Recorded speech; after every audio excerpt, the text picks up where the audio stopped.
जय माता दी दोस्तों, मधुरम के इस वीडियो में आप सभी का स्वागत है। आज हम इस वीडियो में जानेंगे सिंदूर उत्सव क्यों मनाया जाता है और साथ में ये भी जानेंगे कैसे किया जाता है देवी बोरान। वीडियो को शुरू करने से पहले एक बार हम सब श्रद्धा भाव से माता रानी का जयकारा लगा लें। जय माता दी। जिस दिन माँ दुर्गा को विदा किया जाता है, यानी जिस दिन प्रतिमा विसर्जन के लिए ले जाया जाता है, उस दिन बंगाल में सिंदूर खेला या सिंदूर उत्सव मनाया जाता है। यह विदाई का उत्सव होता है। हर साल शारदीय नवरात्रि के समय पश्चिम बंगाल में धूमधाम से दुर्गा पूजा का आयोजन किया जाता है। दुर्गा पूजा के समय 9 दिनों तक माँ शक्ति की आराधना किया जाता है। जिस दिन माँ दुर्गा को विदा किया जाता है, यानी जिस दिन प्रतिमा विसर्जन के लिए ले जाया जाता है, उस दिन बंगाल में सिंदूर खेला या सिंदूर उत्सव मनाया जाता है। यह विदाई का उत्सव होता है। यह विदाई उत्सव अब पश्चिम बंगाल के साथ साथ देश के सभी प्रांतों में बंगाली समुदाय के अलावा सभी समुदाय के लोग धूमधाम से मनाते हैं और इस दिन विजयदशमी भी होती है। इस दिन सुहागिन महिलाएं पान के पत्ते से माँ दुर्गा को सिंदूर अर्पित करती है।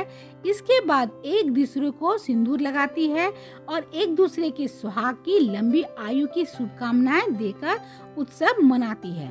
कहा जाता है कि माँ दुर्गा मायके से विदा होकर जब ससुराल जाती है तो सिंदूर से उनकी मांग भरी जाती है। साथ ही दुर्गा माँ को पान और मिठाई भी खिलाई जाती है।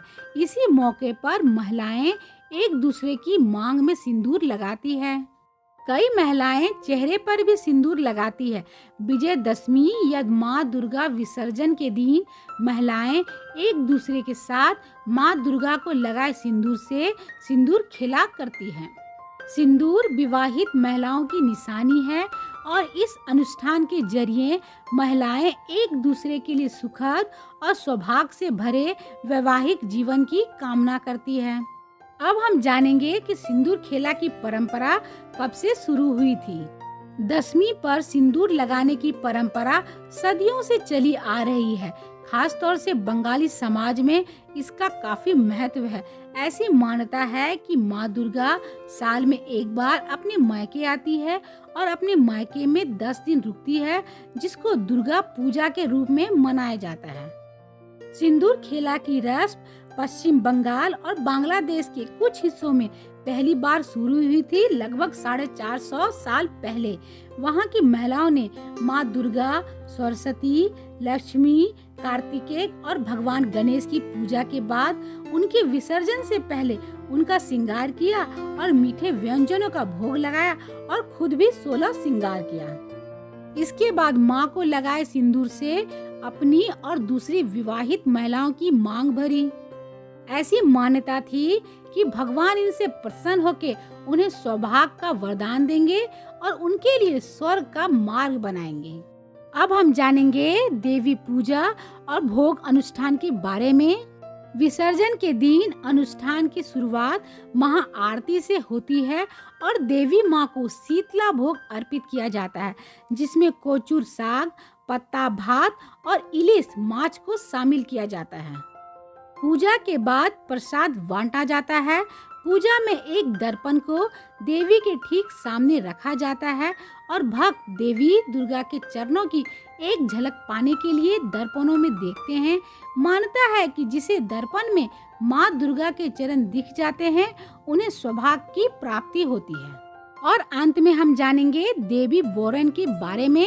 पूजा के बाद देवी बोरान किया जाता है, जहां विवाहित महिलाएं देवी को अंतिम अलविदा कहने के लिए कतार में खड़ी होती है। उनकी बोरान थाली में सुपारी, पान का पत्ता, सिंदूर, अलता, अगरबत्ती और मिठाइयाँ होती है। वे अपने दोनों हाथों में पान का पत्ता और सुपारी लेती है और माँ के चेहरे को पोंछती है। इसके बाद माँ को सिंदूर लगाया जाता है। शाखा और पोला मतलब लाल और सफेद चूड़ियाँ पहनकर माँ को विदाई दी जाती है। मिठाई और पान सुपारी चढ़ाया जाता है। आंखों में आंसू लिए माँ को विदाई दी जाती है। आपको हमारा ये वीडियो कैसा लगा कमेंट करके जरूर बताइएगा और वीडियो को भी लाइक जरूर कीजिएगा। अगर आप मधुरम पे पहली बार आए हैं तो चैनल को भी सब्सक्राइब कर लें। तो मिलते हैं मधुरम के अगले वीडियो में। तब तक आप अपना और अपनों का ख्याल रखिएगा। जय माता दी।